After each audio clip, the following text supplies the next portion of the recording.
Les gens dominateurs ne pensent qu'aux intérêts de qui que ce soit, sauf aux leurs. Philippiens 2:3.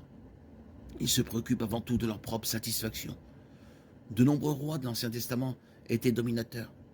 Ils avaient le pouvoir et ils l'utilisaient à leur avantage, souvent aux dépens du peuple qu'ils gouvernaient. Était une personne autoritaire qui utilisait son pouvoir pour obtenir ce qu'elle voulait. La méthode pour contrôler les gens consistait à faire la moue et à piquer des crises. 1 Roi 21, 1-4. Absalom était un homme doué pour contrôler les gens, utilisant la flatterie et feignant de se soucier des gens pour détourner leur cœur de son père David, de Samuel 15, 5, 6. Les personnes dominatrices utilisent souvent des astuces émotionnelles pour amener leurs victimes à faire ce qu'elles veulent. Absalom voulait contrôler le royaume de son père, alors s'il prétendait être compatissant afin de gagner la loyauté du peuple.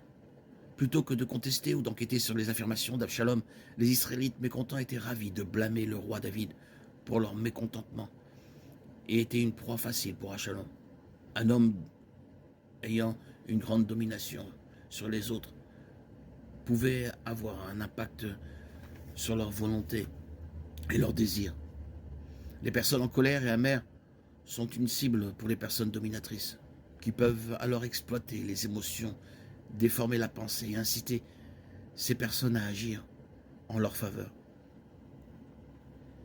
Éviter l'amertume dans nos cœurs est important pour éviter le contrôle des gens. Hébreux 12, 15.